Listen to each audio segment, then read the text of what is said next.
It happened in a moment no clock could measure, in a fraction of time too small to weigh with logic, a breathless blink in the wide theater of life where all else slowed, and she appeared as if painted by divine whim, not born but revealed, as though the curtain of reality was drawn just so I could witness her being, and in that flash the world turned its face to her, and so did I, not because I chose to, but because everything in me, bones, blood, breath, and soul,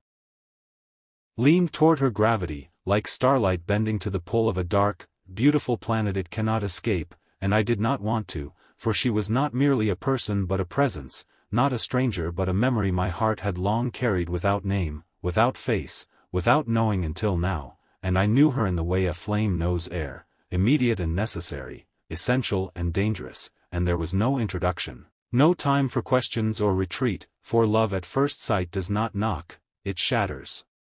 It erupts, it floods the senses like a forgotten song suddenly remembered, and there she stood. Not near me, not beside me, but within me, the idea of her igniting every room in my imagination, every line I thought I would draw between logic and longing erased in an instant, and I wondered how a stranger could feel like home, how her eyes, just a glance across the space of a crowded day, could undo the architecture of solitude I had built for years, how her smile could rewrite the rules of silence. How her presence could fill a void I never named, a void I only now knew existed because she filled it so naturally, so completely, like rain knowing just where to fall, like hands that find their shape in each other without rehearsal. And though my lips said nothing, my soul screamed, my pulse recited verses older than language, older than fear, older than doubt, as if it remembered her from some past beyond time, as if this love was not born but returned, not new but rediscovered, as if the universe had conspired for centuries to bring me to this very moment and pause all else so I could see her, only her, and feel the weight of wonder settle into my chest where certainty once lived, now replaced with awe, with a trembling anticipation, with a need not to possess her but to know her, not to speak but to listen to whatever her presence had to teach me, for love at first sight is not loud, not always loud.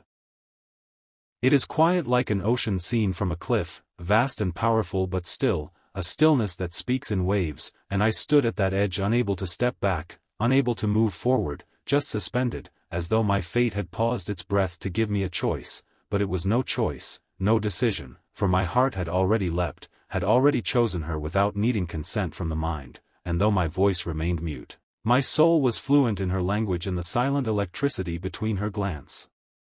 and mine, the subtle gravity drawing us in, and I don't know what color her dress was, or what song played, or what the weather was like, because in that moment there was only her, and the world melted around her like paint from an old canvas, leaving only her outline etched into my memory like the first word ever written, and maybe she didn't even see me, maybe I was just another background figure in her scene, but it didn't matter, for I had seen her and that was enough to transform everything that came before, and everything that would come after. Because love at first sight doesn't ask for permission, it arrives like thunder after lightning, fierce, fast, and final, and I walked away that day changed, carrying her in my gaze, in my silence, in the space between each heartbeat, and nothing felt the same, food tasted different, the sky looked like a song, strangers seemed kinder, and the world itself tilted slightly as though orbiting her presence, and though we may never speak, never touch, never meet again, the truth remains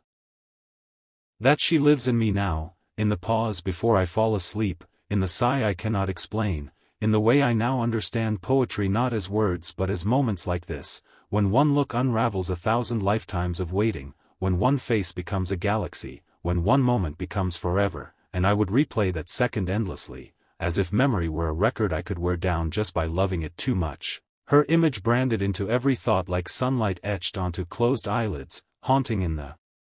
gentlest way. And my days turned into echoes of her absence, a hollow filled only by the possibility that she once existed in my sight, for even a single glance can bloom into eternity when touched by something so sudden, so uninvited, yet so perfectly right, and I questioned if the stars aligned or if the world simply blinked in my favor for once, if the universe leaned down and whispered her name into my heartbeat, and I wondered what would have happened if I'd said something, if I'd closed the gap between us and offered her the words that trembled at the edge of my tongue, words like You feel like the ending of every poem I've never finished, or, I think I've spent my whole life preparing to meet you, but I stayed still, arrested by awe, a prisoner of her momentary orbit, and in that stillness I learned that not all stories need dialogue, some are written in eye contact, in the way time halts for no one but her, in the ache that fills the chest like a flood with nowhere to go, and maybe that's the cruel beauty of it, how something so immense, so consuming, can arrive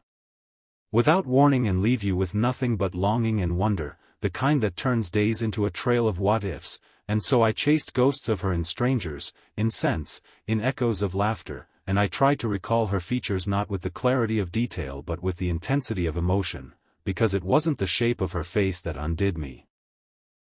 It was the feeling, the inexplicable sense that in her presence I was complete, that I didn't need to prove or perform, only exist, and isn't that the highest form of love, the kind that doesn't ask but recognizes, that doesn't demand but arrives bearing the feeling of home, like you found the line in the book you were always meant to read, and I kept asking the sky questions it could never answer. Who was she? Where did she go? Why did it happen?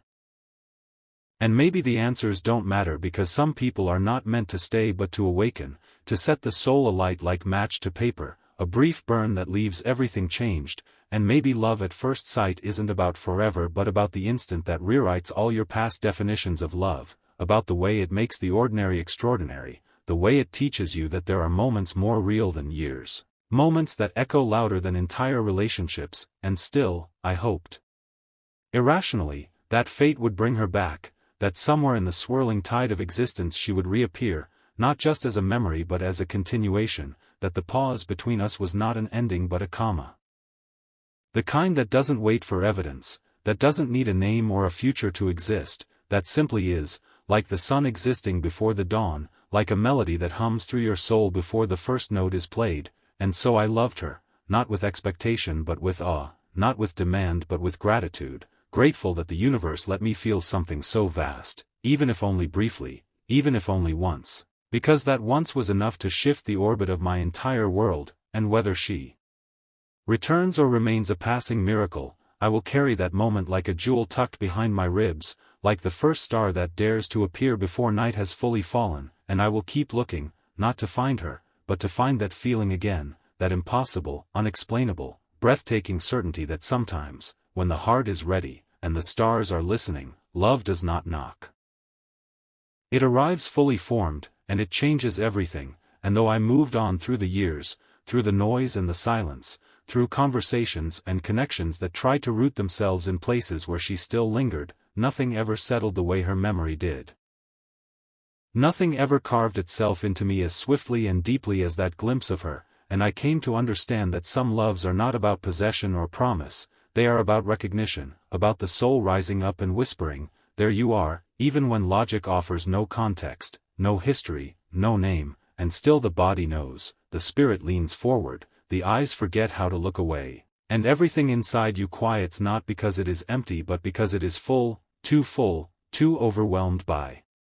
the realization that you have seen something holy in the midst of the ordinary, and how cruel and how beautiful that such a feeling comes with no instructions, no path, only the echo, the aftermath, the ache, and I learned to live with it, not as a burden but as a gift, as a secret that shaped how I walked through the world, softer somehow, more alert, more open, as if I was always on the edge of seeing again, of feeling again, hoping without words that lightning might strike twice, though deep down, knowing that some moments only come once because they are meant to leave you changed, and maybe that was the whole point of her arrival, to wake something in me that had long been sleeping, to remind me that love can be instant, sudden, defiant, unapologetic, and that even if we never meet again, I met something truer than truth in that one fleeting glance, and that will always be enough.